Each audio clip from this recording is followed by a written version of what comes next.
Okay. No, This that's is not going out recorded. to the public, innit? So Yeah, no, it's not. yeah, it is recording. Toby's not recording, is it? This now, right now. Good. Oh. It's not recording. It's recording.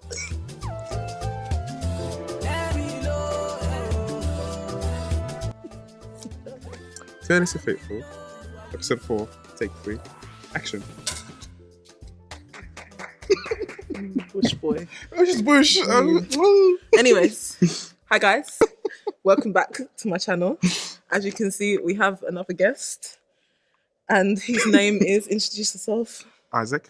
Isaac, yeah. He's a male. So this may go completely different to the videos that you have seen.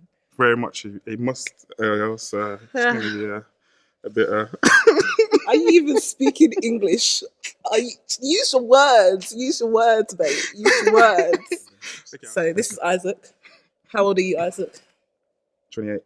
28. Yeah. Isaac's 28. Yeah. How do we know each other? See, I don't actually remember the first time we met.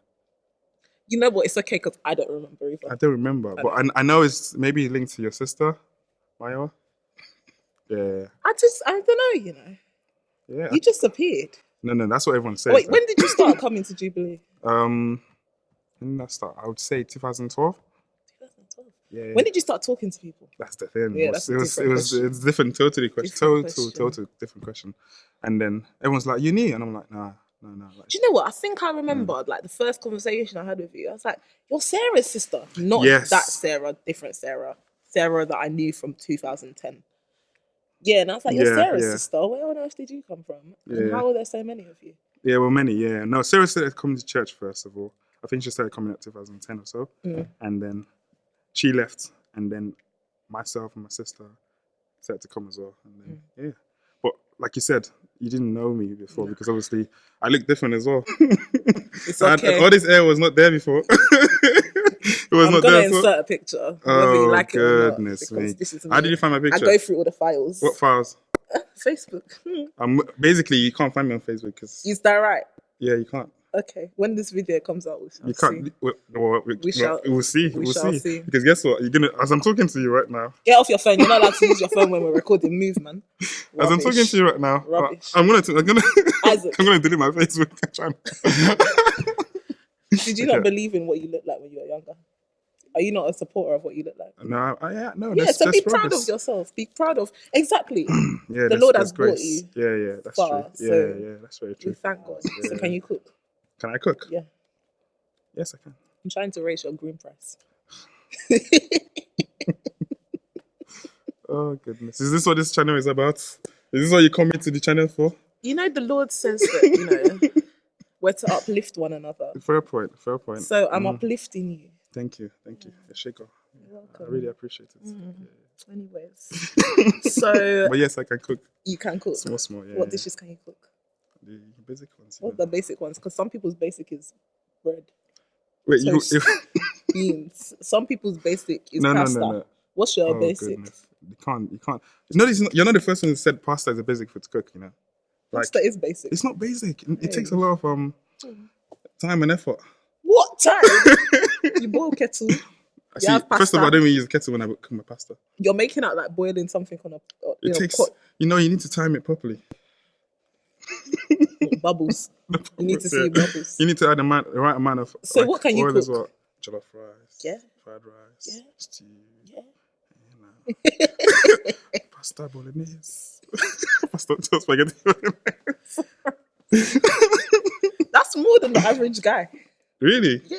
No, I know a few people that could cook. Yeah, few. Yeah, no, many actually, many. Okay. Many. Yeah, big up your boys, isn't it? Yeah, I can't shout them out now. You can shout them out. Should I? Go on. Let me text them first to see if they want to. All right, so tell us a little bit about yourself. Tell us about your faith. How did you come to Christ? How did you come to know our Lord and personal Savior? Okay. How did I come to know Jesus? I think I was always raised in it like Christian family, like my parents were raised as well. Like being born in Nigeria as well. Kind of like we always went to church and stuff like that. So it wasn't like I had no foundation of what the faith was about or who Jesus was. But I'll probably think when I started to go to university, and I met a very close friend of mine, And I remember him just kind of like, I think it was my first Christian friend that I had since when I moved into London. Because prior to that, like when I was at college, was like when I was at school as well, I didn't really have many close Christian friends, apart obviously my family and stuff. So he was the one that kind of like, just kind of encouraged me in my faith. And I think I saw him the way where he was in his faith, kind of encouraged me as well. And I think a lot of time during that period of time, he introduced me to a lot of like gospel music and stuff. And this was my first or second year of uni. Yeah. And that's when I started to kind of like really kind of take that personal walk with God. Yeah. In terms of the timing of when I like gave my life to Christ. Yeah.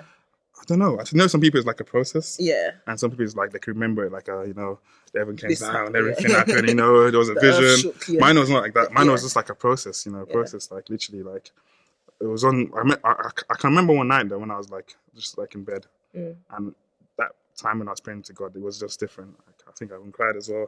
And then there's another time as well when I was watching The Passion of Christ, that movie. I know. The first time I watched it anyway. That movie is not a light-hearted No, it's not a light-hearted movie. I remember when I watched it, I can't forget that memory still. And again, that was during my uni time as well. Yeah. And then obviously I started to kind of take like, God seriously more. And it just kind of started to grow from there. So I can't remember. There's no specific time. Yeah. Oh, that's good. Yeah, I like that. I like that. So you said that you were born in Nigeria. Mm-hmm. How long were you in Nigeria for? Guess. Don't even say some random numbers. If you didn't say that you did uni here, I'd say you came last year. You should have told me to guess. I can't say last year. Look, what are you trying to say? What are you trying to say? That I'm a freshie? Did I say that? Am I a freshie? Did you say that or did I say that? Is that what you're trying to imply? Did you say that or did I say that? I didn't say anything. You see that, Make your own mind up. Do I look like a freshie? Or do I act like a freshie? Or do I talk like... Let me just move on. Yeah. No, I came when I was 14. Yeah? When I was 14, yeah. And how did you find like the transition? The transition was funny for me. Because before I came anyway, I was like a very quiet guy. I don't know. Maybe you may not see it now. Also, you're still a little bit. I've still got. I'm still quite quiet and shy as a person. But when I was younger, like I was proper shy. Yeah. And so you can imagine back in Nigeria, in my comfort zone, I was like still very quiet. So when I had to come here and kind of start to set in schools and stuff, like it was hard for me. Like, literally, not hard in the sense that I had a difficult time, but just more of like I wasn't able to kind of adjust straight away. Yeah. Like the culture people and stuff. Culture shock and stuff like that. So I had to kind of like, it made me go back into myself a little bit more than I was before. And I think it's only when I started to go to college. Because my school was, I don't know if I should say it, but my school was predominantly white people. What school did you, where did you go to? Oh, you were Yeah. But at that time anyway, there was less people of black people, like, and also black people that are from like fresh, like fresh black people, So I had that more when I went to college, so I became more comfortable. But when I was at school, it was a bit of a I was a loner in a sense. Yeah.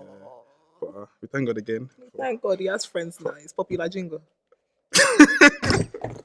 What did you break? I don't even. Oh my gosh. Okay, Karen. And then, how do you feel church is different between Nigeria and England? Or was there much difference in like the church experience? Yeah, no, there's a massive difference. Actually, no, there isn't. It just depends on the type of church. Yeah. So I went to a different church. You know the church I'm talking about, right? You went to White Garment Church. The White Garment Church. It's called the Celestial Church of Christ. That's you went to That's it. Yeah, I was. CNS. What was that with the other one? Yeah. Okay. Yeah. Okay, so I went to that, right? So basically, it's like it's totally different. I'm sure some of you would know it already. I was raised there as well, so it's kind of like when I came here, I started to go to that church over here because they had different branches around, like everywhere anyway. And I started to go there first of all, and then I started to come to Jubilee, and you can see that there's a different in like worship and even the like I would say. The length of the church service. You can be in and out in an hour and a half. Oh my God, it felt like 95. I'm not gonna lie to you, man. Yeah. I used in Nigeria. To take lunch. Oh my days. I remember. Lunch to church. I remember when we used to be young, like because obviously we're a big family.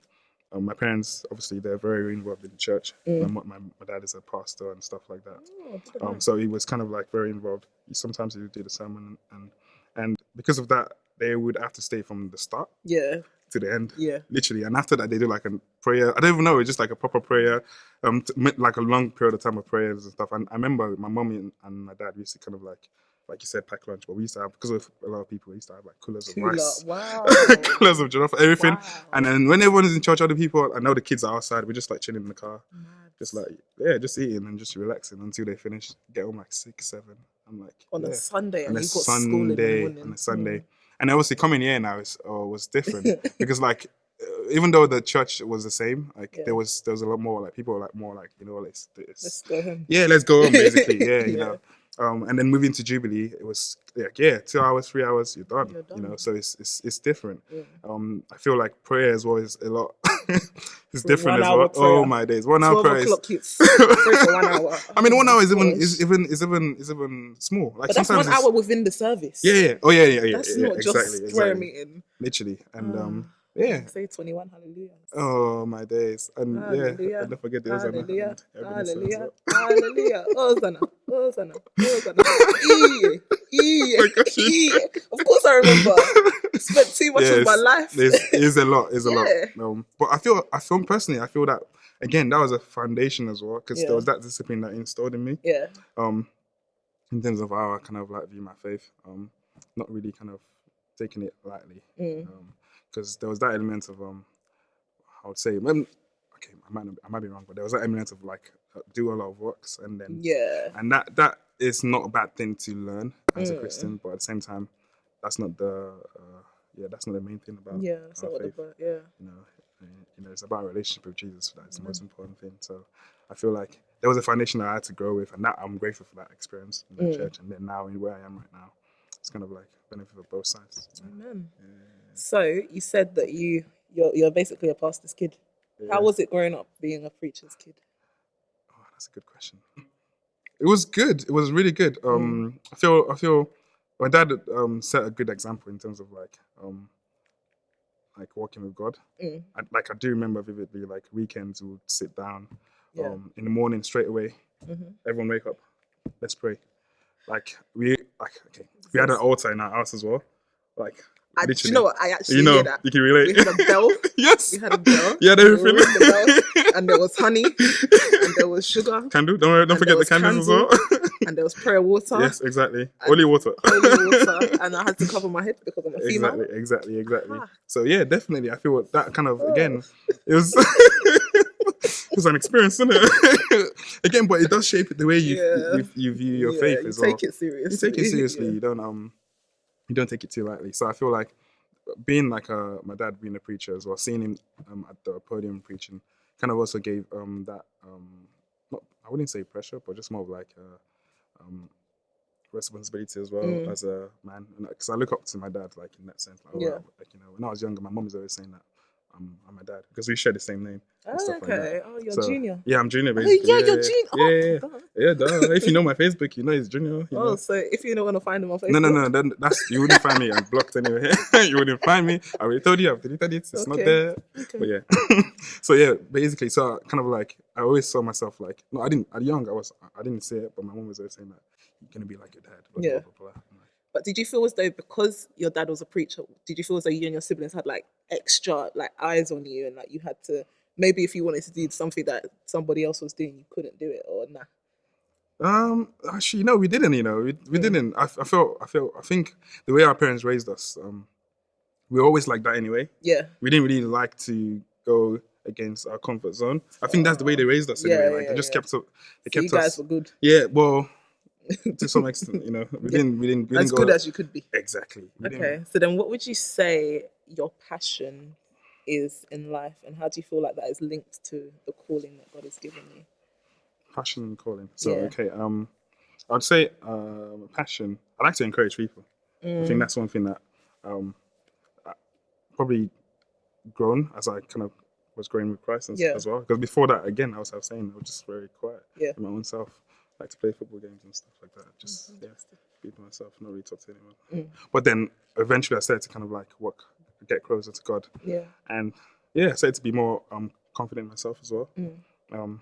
And eventually I started to be that point of with my family anyway. I started to be that point of person they come to for like encouragement, and then that became within friends as well. Yeah. And then I feel like God started to install in me as well, like to just kind of like reach out to people whenever I can to kind of like encourage them. And when I see someone like a bit down, I always like to kind of like just encourage them and stuff like that. So that's what I like to do.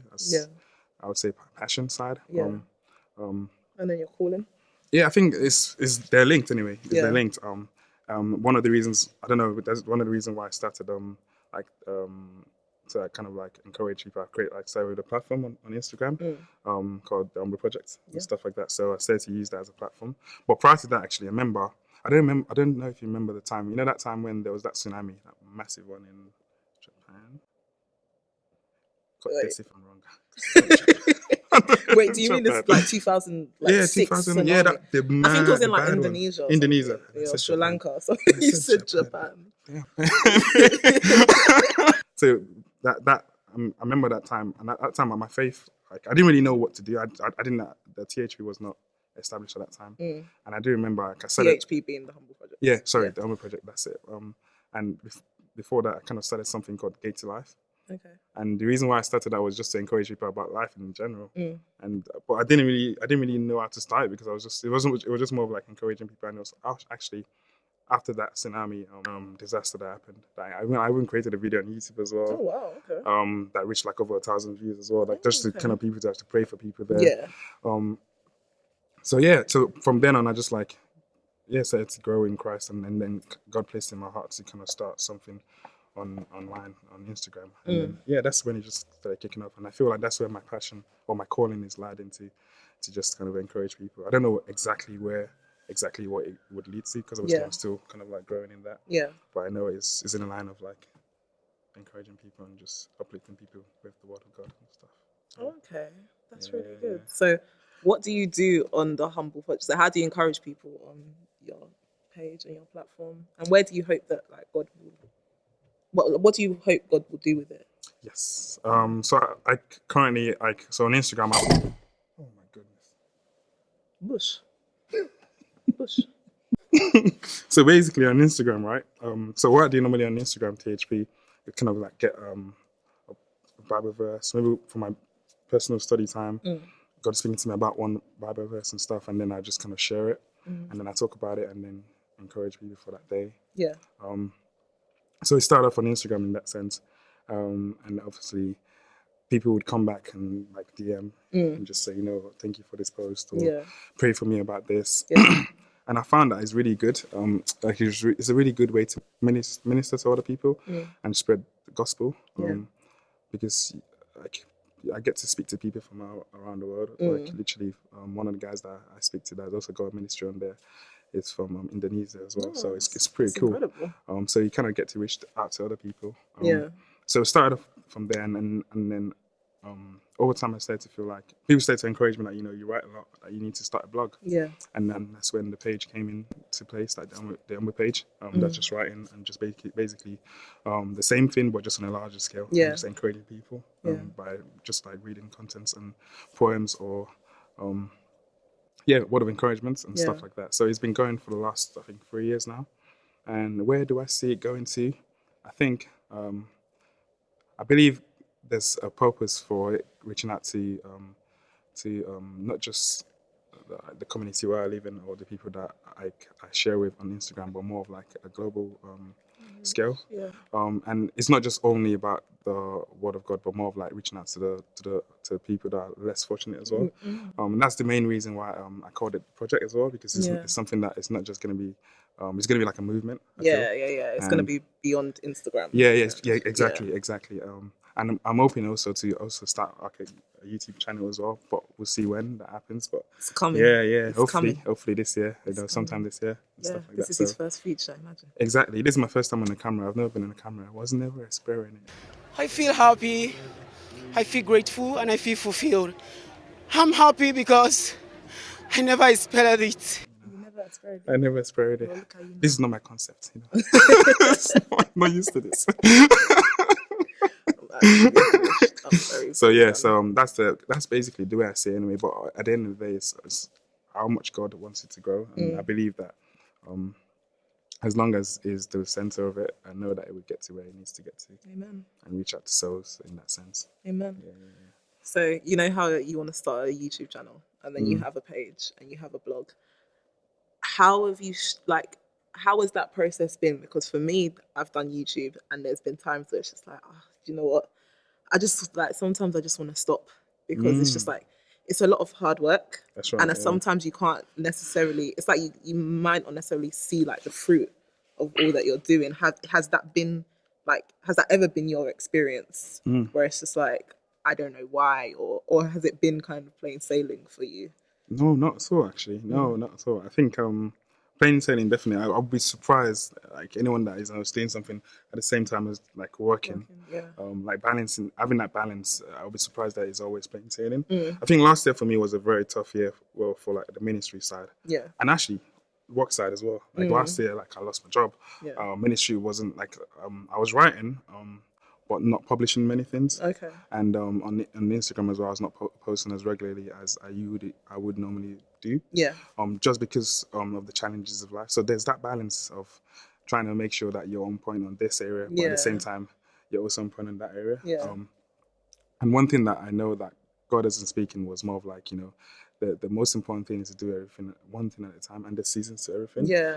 So last year I was like within that season of like not writing, and I'm like, oh God, what's this? And I felt that feeling of like, should I just kind of like, is this meant to be? God, are you calling me to do this? Like, are we really done now? Is this okay? Is this meant to be for 2 years and that's it? I've done my bit and stuff. So I'm looking back now, and God is reminding me that was a season. That was a season for you to go through, to grow you, and also to humble you as well. That actually, this is actually my doing. It's not anything of your strength. Yeah. And I felt very humbled by that. And this year kind of like is reminding me that now is a season to go forward now, because that season you need to go to that season to better yourself as a man, and to actually grow closer to me as well. Yeah. So I felt like during any dry season that we're facing in life, like we don't have to always see it as God, negative. It's not the devil. It's like the devil is attacking me, but sometimes no, it's not. Yeah. Sometimes God is like, I'm putting you through, I'm pruning you, I'm actually shaping you, I'm molding you to a better person. Yeah. And that eventually, when you kind of like, when you're ready to like go forward, like you be running. You're equipped. Yeah, equipped. You're equipped. It's like you've been scared of all the fat and everything, and now you can sprint. Yeah. And I feel like that's when that season came, like last year and previous years as well. I did in the battle. I was thinking, this is it. I'm not getting inspired. I'm not getting the word like I used to. But I definitely knew it was part of all God's plan. Well, and for me to grow and learn as well as a person. So hopefully this year there's that more push. But just an encouragement as well. There's always a time for quietness as well. So when that happens, it's also a good time to actually just withdraw back and reshape yourself. Yeah, see what God is saying to you. Yeah, as well. exactly. Yeah, amen. Look at that. See, he'll be great on YouTube. We're ready for him. I'm learning. You're ready. So would you say that was one of your biggest challenges? Yeah, I'll probably say, when I was thinking about it, I'll probably say that probably was last year was my biggest challenge of my faith. Because prior to that, 2 years before that was the time I got baptized. Yeah. And get my life to Christ. Yeah. And prior to that, actually, before I got baptized, everything was all smooth sailing. It's not going well. Yeah. And I got baptized, and then boom. And then last year, and I was like, wow, okay, cool. So last year was kind of like proper big test. Because I've never lost my job before, and I've never felt so dry with the ministry. How did I overcome it? I definitely getting people around me that kind of like were encouraging. It's important to have those people, like a few people, not everyone, just to kind of that you allow them to speak into your life. Yeah. And tell you, and always tell you that it's not over. It's just a season, or just that reminder that God's got you and stuff like that. So I feel like that was important for me last year. And just always kind of like going back to the word and just remembering the foundation. Yeah. Which is obviously God's love. Yeah. Again, that's something that I felt like God reminded again towards the end of the year, entering this new year as well, that having that foundation is the most important thing, regardless of what is happening around you. That as long as you know deep down that He loves you. Yeah. That no matter what, nothing. Yeah, things will be falling on you, things will be coming up and down, but that love is constant. And when you can just rest on that love, you know that that you're safe, you're secured in His love, and that in His own perfect timing, things will work out. Amen. Things will work out. So, Amen. Look at Preacher Isaac. no, it's not preacher. It's just Preacher. So what do you call it? Freshie. Freshie. Preacher Freshie. Whatever. It's you that, you know me. I mean, I'm not called a Freshie. It's you that you have called What are you calling me when I was dropping stuff? Freshie. Bush. That's two different things. You have to be fresh to be bush. So, I've been here for how many years? You know. How many years? Tell us. 15. 14. I'm an accountant. 15 years. Accountant that can't count. Hey, so 15 years. So that's not for 15 years. 2019. Okay. Calm. Okay. No, I've not eaten properly. I'm joking. I have eaten. That's a lie. Imagine. That's not true. Okay, so what advice would you give to your 16-year-old self? I think I would say, get out of your comfort zone more than, because I feel like when I was 16, when I look at 16 years right now, and I look back at myself, I was like, Isaac, man, you're too in your comfort zone. There's so much you could actually experience if you had just come out a little bit. Yeah. And I feel like that's why I would tell my 16-year-old self, like, you know, be comfortable and come out a little bit and don't be afraid. Amen. You know, and another thing is that don't play too much Football Manager. I'm finished. Don't play too much Football Manager, because I'm looking back now. What Are you a football manager? Am I a football manager? Am I a footballer? I can play football, but am I a footballer? I'm earning millions of pounds. No, I'm not a manager myself. So what was the point of that? Do you still play it? No, I don't. If I did, trust me, like you would know. You wouldn't see me at prayer meeting. You wouldn't. It was that bad. Yeah. The addiction level was absolutely mental. I know some people that like are on Football Oh Manager. my days, the addiction level was mental, man. Okay, I'm not gonna say it because it's actually funny. Just say it. No, it's too funny. Just say it. you know Football Managers, right? Yeah. Like you proper you in it. Yeah, take it seriously. Act like you're a manager. So I was like a manager. I was like, okay, this is my team. I'm going to the final. We're going to the cup final. I remember that day, like literally I was playing, like the games we're playing, I don't play it. It plays itself. It's mad. And the team are losing. And I'm telling you, my sisters and brothers thought I was actually watching a real life game. Finished. They actually thought, because the way I was shouting at my computer, not even I was shouting at my computer. That's the addiction level this son does. And so, no. As Christians, we shouldn't be addicted to anything. Let nothing have a hold on us. That's very true. Not even I mean, personally, I'm not going to lie. I'm going to confess it. It's true. You had a deep hold on. Game. I had a hold on you. I remember it was even to that level when I finished graduating and I went to when I started my first job. Every time I would come back home and I'll play for manager till 1 o'clock and then I'm going to work the next day. Fam, it's mad. So that's probably. Your parents send you to uni to become Football Manager. This is going to be online, isn't it? Oh no. It's okay because grace. Yes. And here you are now. Yeah. And we thank God. You know, there's still, other things, but this one was the mad one. It was bad. So that's what I would probably say. Be out of my comfort zone more and probably listen Football Manager. I didn't have any problems in any other game, but Football Manager was the one. Wow. No. Lastly, what would you say your favourite Bible verse is? Oh, and Bible why? verse. Look how you getting scared. Okay, good. Bible verse, Romans 8:28. Which says? And we know with great confidence that God, and we know with great confidence that God, who is deeply concerned about us, causes all things to work together as a plan for the good for those who love God, to those who are called according to His plan and purpose. Amen. So Amen. That's my favorite Bible verse. Oh, wonderful. So, do you have anything else that you want to say to the people? Want to plug your page? Plug my page. So the page, the Oma Projects on Instagram. Follow, share. I'll link You'll be inspired as well. And the website as well. Sorry, the omapage.org as well. That's another one. Wait, say that again. The omapage.org. Okay. So that's the. I'll let it all come up here. And YouTube coming soon as well. YouTube coming soon. Hopefully, God willing, this year. Amen.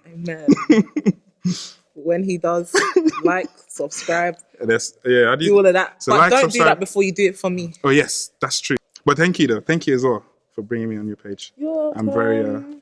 It's been nice having you. Yeah, it's been nice. Different having a guy. Yeah. You should feel privileged. You're the first. I was gonna say that. Was I the first? Yeah, you're the first. Was the first? Good. Hopefully more. Yeah, there will be more to come. Yeah. Hopefully, I've started it well. Remember that time? Remember that time at Auntie Taylor's house? I had to represent the guys. I hope I did it better, yeah? Yeah, you did a better job. Come on. When we talk about relationships, don't bring guys. If you're a guy, Are you right? if you're a guy and you want to win a debate about relationships, this is not the one that you want. I backed the guys up. This is not the one that you want. I backed the guys up. He's terrible. I backed the guys up. Anyway, Sha. Backed the guys up. Anyways. And this is not going online as well. Yes, it is. Anyways, it's been so great. I did my best. I was the only guy. Girls and guys, like I was only a guy in that place. How many girls were there? Guys. 20 girls were in that room. 20. No, not 20. It was not 20. Okay, exaggeration. There was like 7 of us. So no, it was not 7. 7 it was not 7. Is like 20. No, 20 it wasn't 7. It wasn't 7. It was like 10, 12. Why did I say 20? How did you get 20? I was just trying to add. Accountant, I can't count. Look, I can count. Look, 2 plus 2 is 4. Minus 1. That's 3. Shut down. So, it's been interesting having Isaac. Yes. Yeah, like I said, like, comment, subscribe, share, do all of that good stuff. And thank you. And yeah. Woo, you've done well. Well done, well done. Thank you. All right, and I'll see you guys in my next video. Bye.